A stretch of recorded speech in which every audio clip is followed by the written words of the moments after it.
What's up, everybody, and welcome to this week's edition of Loop Live. My name is Matt McCoy. I'm the founder of loopcommunity.com. I'm a worship leader. I'm an Ableton Live certified trainer, and I lead worship from acoustic guitar, but occasionally I'll lead worship from piano, although I would say it's more so my secondary instrument. And if you're like me, you need tips on how to lead worship from piano, from keys. And I thought, who else would be better to bring in than David Pfaltzgraff, the man himself behind Sunday Sounds. David has immense knowledge about keys, patches, leading a band, leading a team, and leading worship from keys. And so we're going to talk today about just 3 tips for leading worship from keys. I'm really excited about this conversation with David. If you guys have any questions at all, we're also going to be answering questions live. So if you have questions, type them in the comment box. We'll highlight them, and David will answer them in our conversation. So make sure you subscribe to this channel so you can be updated on when we're doing other future Loop Live shows. But without further ado, here is David Pfaltzgraff.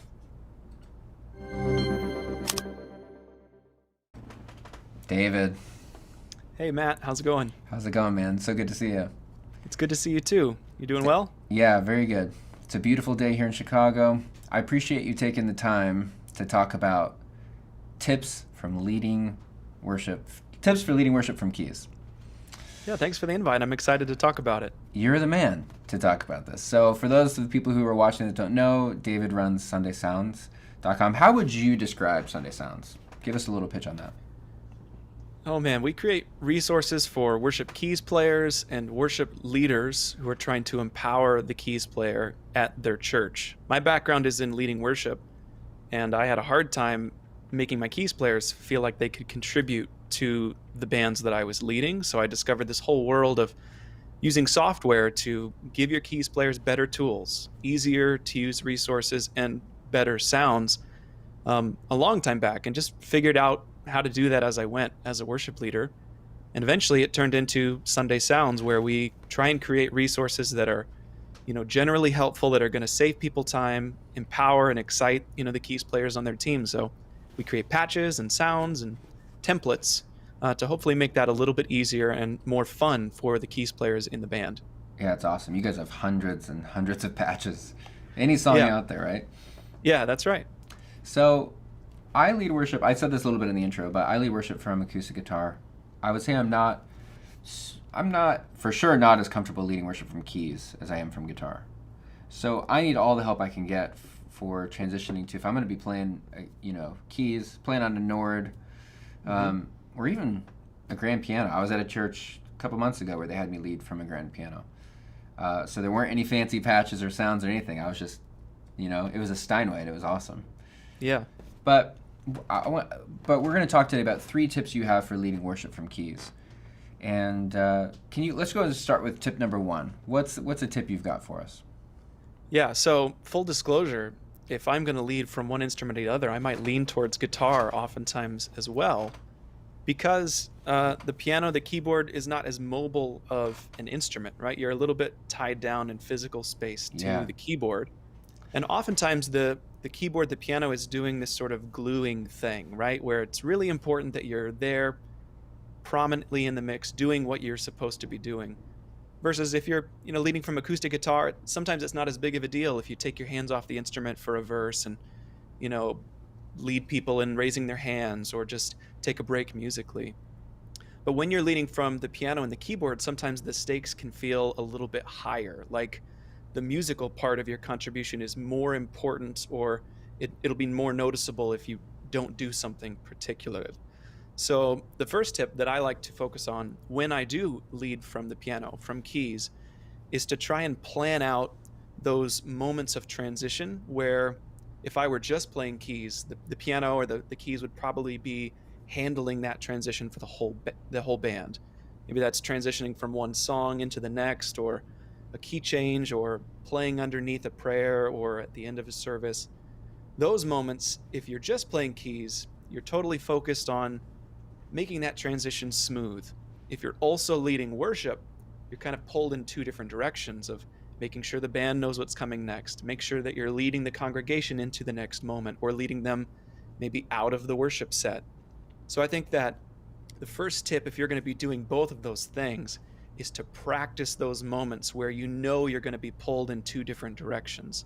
So if you've got a key change that you need to nail, do everything you can to memorize that key change so that you don't need the chord chart and you don't need to be looking down at your hands in that moment.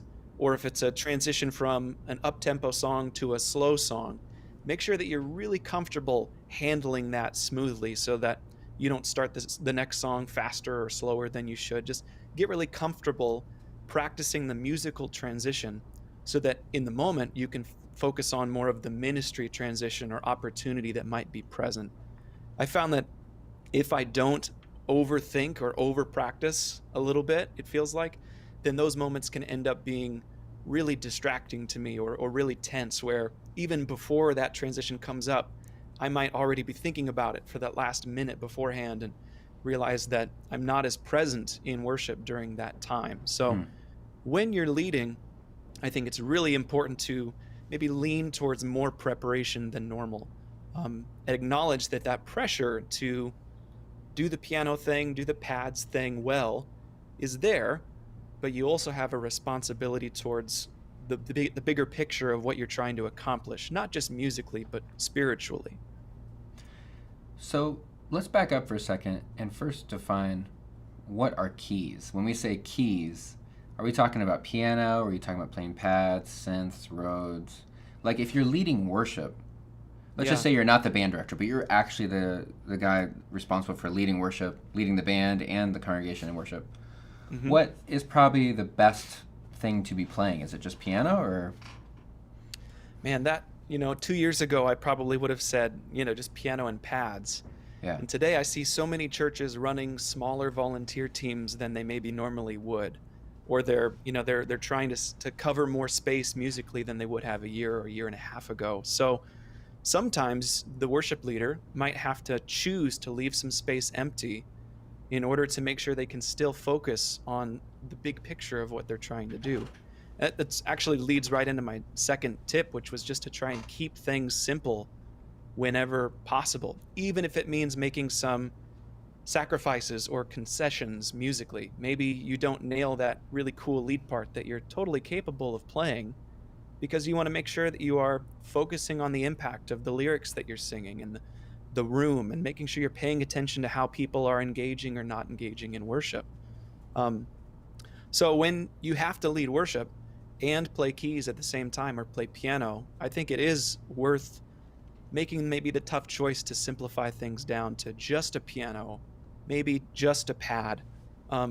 Similar to, if you're going to lead from guitar, you're probably not going to be stomping on pedals as much as you typically would if you were just playing guitar or trying to play really cool arpeggiated acoustic guitar licks, during the down moments.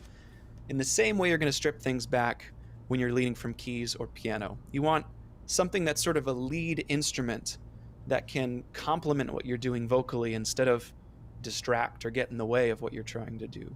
Probably more than if you're just playing keys or piano. Yeah, that's interesting. And then if you just are playing piano, you can let the tracks or another musician in your band cover the rest. Pads or synths, organ, Rhodes. And you have to be comfortable letting that stuff go. Finding another way to fill the right amount of space, letting other people on your band or letting technology like tracks fill that space for you has got to be acceptable. Just because you're leading worship doesn't mean that you also need to be the lead musician 100% of the time. Every band is different, so sometimes you have to fill that space. Maybe there's only 2 or 3 people in your band, but there's still ways that you can make sure the biggest priority, the number one priority, which is making sure people have an opportunity to engage, that they feel encouraged, make sure that stays the main thing. That's actually what I loved about leading at that church a couple months ago, just from the grand piano, is it was so simple. Like there were no buttons, no knobs, no software, no other sounds I could pick from. I just had a grand piano Steinway to choose from. And the simplicity of that did kind of relax me and let me just kind of focus on leading, singing, playing more simply. Yeah.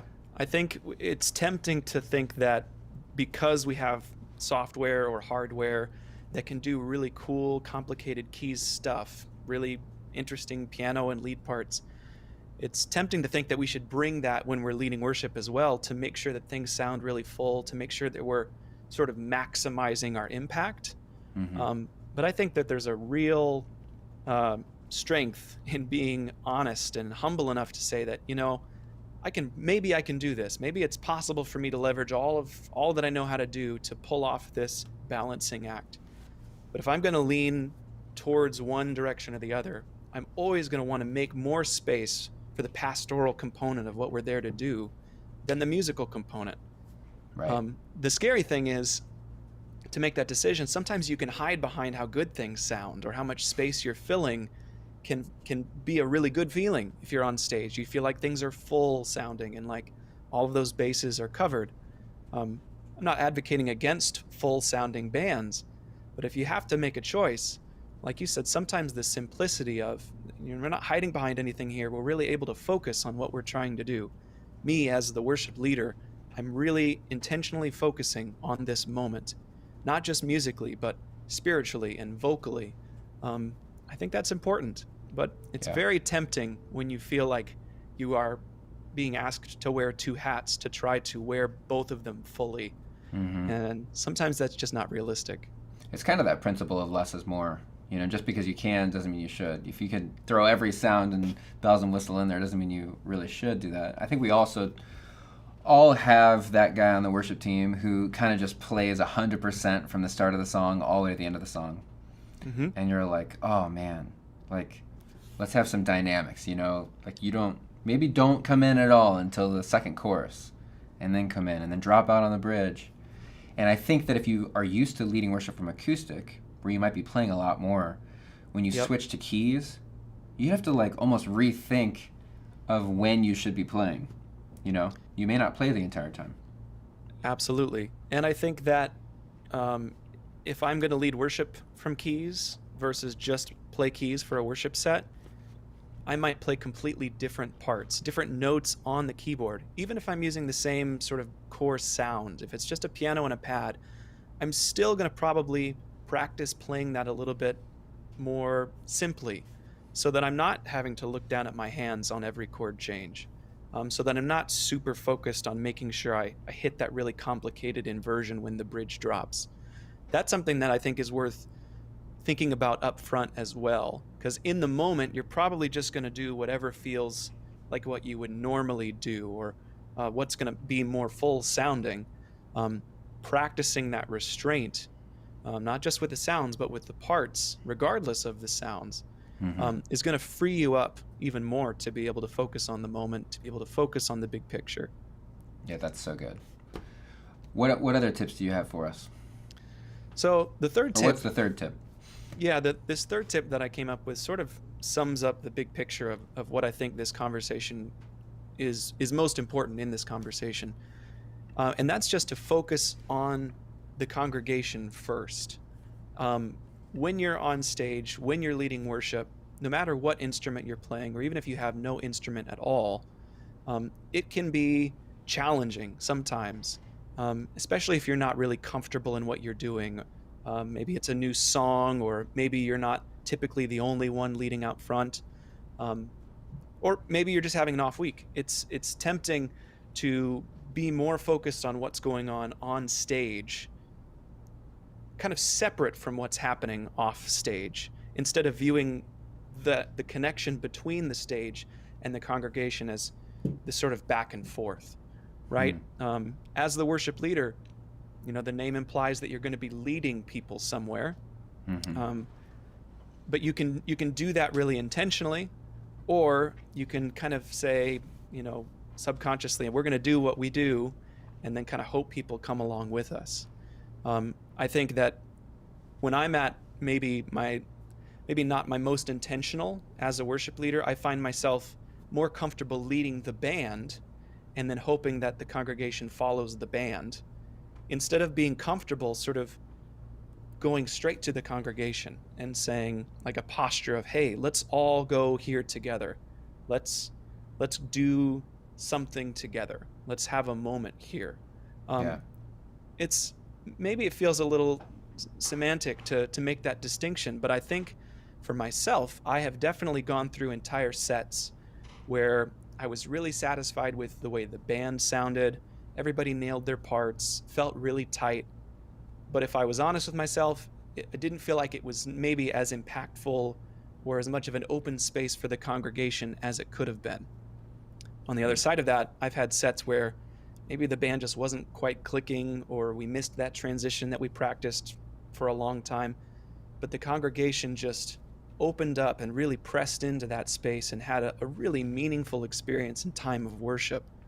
So those first two tips that I mentioned, practicing transitions, keeping things really simple, are so that you can focus less on leading the band, less on just the stage, and more on the entire room, the opportunity for your whole church, your body of believers to come together, and hopefully under your leadership, reach a really meaningful space of expression of worship together. So Yeah, that's a great tip. I was gonna say, to kind of go along with that, the thing that I like about leading worship from guitar is that I feel like I can move and have a little bit more energy, and it almost seems like sometimes the congregation will match how much energy you're giving them in some ways. And when I'm leading from piano, I feel chained down. I feel like I'm like stuck. And you know that's if you're sitting, but I think even if I've stood at a keyboard, I feel like I'm chained down. It needs both of my hands, so it makes it harder to kind of like lead. And it feels way more difficult to have any sort of like energy, like you're really like leading the room. Yeah. And so when you're thinking about, that tip of focusing on the congregation first, devoting more energy to pastoral leadership opportunities, how do you do that from keys if you're kind of chained down to this piano bench? I mean, I think the obvious answer is to buy a keytar and then just lead from the keytar. Totally. No, jokes aside, I think you mentioned the physicality, right? And I think that is a real potential pitfall of leading from the keyboard. Not just can you not move around, but you've also got this big thing cutting you off from the congregation visually, right? I mean, it's cutting you in half. You're kind of behind it. Sort of feels a little less connected to the congregation. It just feels like a downer to me for some reason. So I think there's always going to be some element of that where that's something you have to intentionally push through or work around. What I found that maybe is just a helpful thing for me to think about beforehand when I know I'm going to be walking on stage, and instead of having a guitar in hand and being able to jump around during the instrumental and that sort of thing, when I know I'm not going to be able to do that, I think whatever I can't give to this time of worship physically, whatever energy I can't put into that, I need to try and put more energy into the mental component, into my body language, into my facial expressions. Being really intentional about keeping those eyes open when you want to be connecting with the congregation, keeping your gaze out towards everybody that's participating in the service. Those body language things are really important, maybe even more important when you can't just jump back and forth to have some energy on a fast song, or you can't just raise both hands when you want to encourage the congregation to do the same. What could you do in terms of maybe just encouraging with your voice in between songs? Maybe you put a little bit more energy into that. Maybe being really intentional about, I can't put a lot of physical body language energy into this service if I'm behind the piano. What can I do with that energy instead?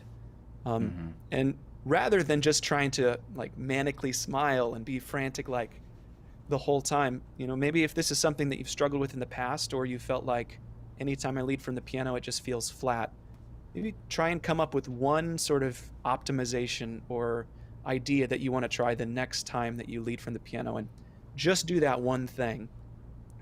Put a little extra energy into that. Maybe plan out a scripture reading, or just decide that you're going to practice a moment where you can play chords with one hand and raise your other hand.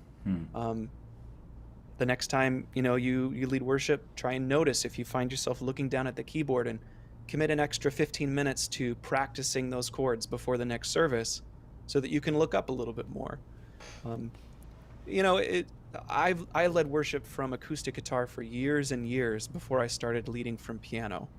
And I felt like it was so much more challenging and honestly less fun because I had to think about it so much more. That didn't mean that it wasn't worth doing. It did mean that it was a long path to get really comfortable doing it to where it felt like a tool instead of a barrier to me being able to lead well. That's awesome. I'm so glad you went there with the having to overcompensate more so in facial expressions. Because with acoustic guitar, you can also kind of just fade off and close your eyes and just focus on playing. But I do think there's another way then that you can lead from piano, without having to be super physical. Yeah, I think so. It just takes sort of a different line of thinking, and especially if you are coming from leading from guitar. Yeah. It feels pretty radically different when you're first getting into it. But it's a skill that you can build up with practice. Totally. And I was going to say the other thing that feels radical is when you move from acoustic to a keyboard, you're way more exposed for mistakes. Like there's a lot more notes you can hit that are very exposed. Where like with a guitar, like mistakes are a little bit more hidden, I feel like, especially if you're just doing, G shapes the whole set. Yep. Mistakes are a little bit more hidden. And so with piano keys, you've got to be way more practiced and I feel like more comfortable with playing, especially if you're wanting to like close your eyes at all. Like you kind of need to be familiar with, where you're going. And I think that's probably just a practice makes perfect thing, right? I think practice is a huge component, and I think also being willing to humble yourself and say, I can play this if I'm looking at my keyboard. I cannot play this and pastor my congregation well. So I'm gonna hold the 1 and the 5, and I'm gonna play the bass notes. Yeah. Because that's what I'm capable of doing while still being a good worship leader. Right. And then the next time, maybe I'm going to hold the 1 and the 5, and I'm going to play the 3 when the 1 chord happens. Yeah. Like being okay with accepting and embracing your limitations and saying, what can I do to make the most of what I'm really truly capable of, while also not allowing myself to pretend that I can really nail these keys parts without sacrificing that connection to the whole church, to what's happening in the space. Yeah, that's good. Are there any resources that you'd recommend for someone like me who maybe is used to leading worship from acoustic but now is leading worship more from piano and just wants to get better at playing better worship piano? Are there any resources you've got on that?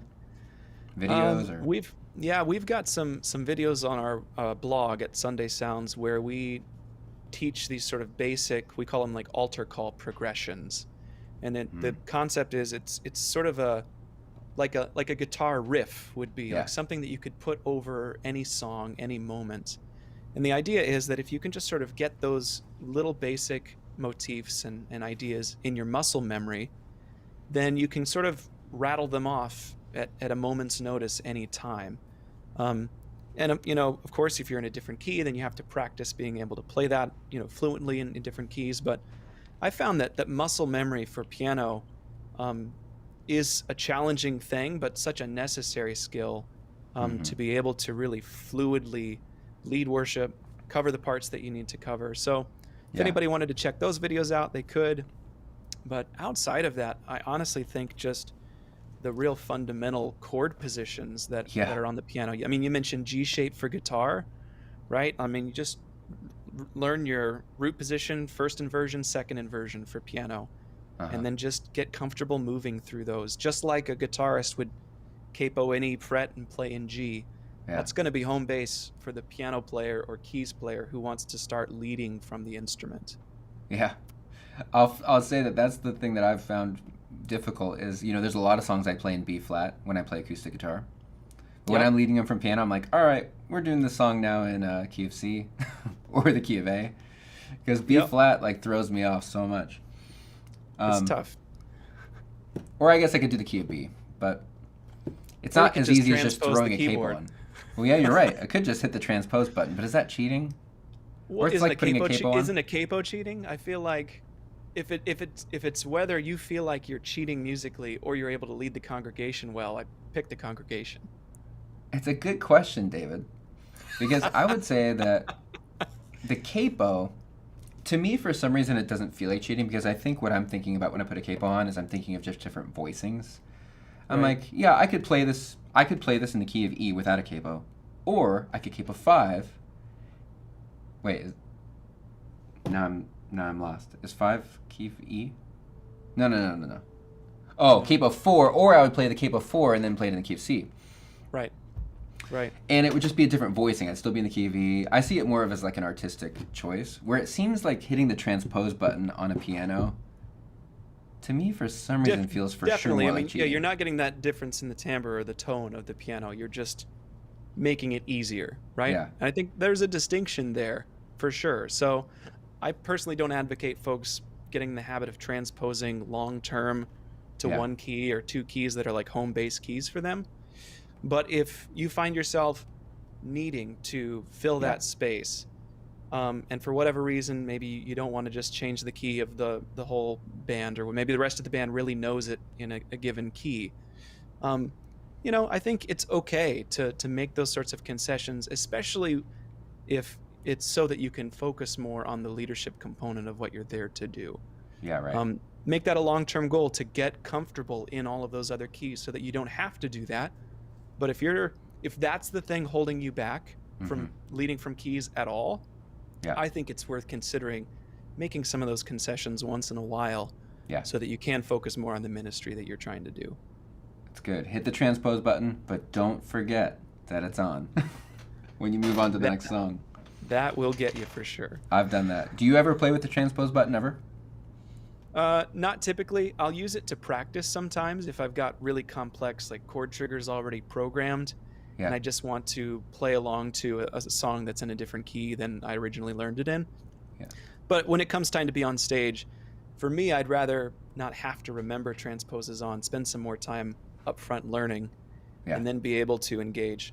I also find that if I'm transposed, it gets really hard for me to communicate with the rest of the band, because now we're talking in 2 different keys, right? If I need to tell everybody, no, it's not this chord, it's that chord, I have to transpose in my head before I can even have that conversation like back to the original key. So I think it's a good goal to not rely on transpose long term for anybody who wants to really be fluent in the skill.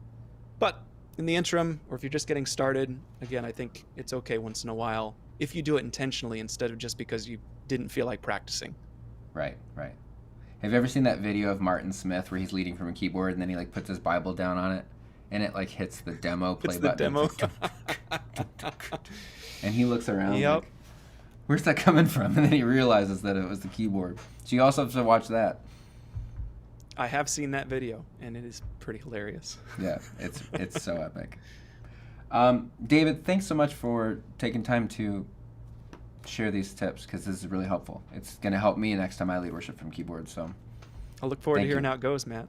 Thanks and for inviting me on. For sure. And everybody who's watching this, make sure you go follow David at Sunday Sounds. SundaySounds.com. That's right. Yep. All right, brother. I'll see you later. Thanks for taking the time. We'll see you soon. Yeah, man. Thank you. Bye.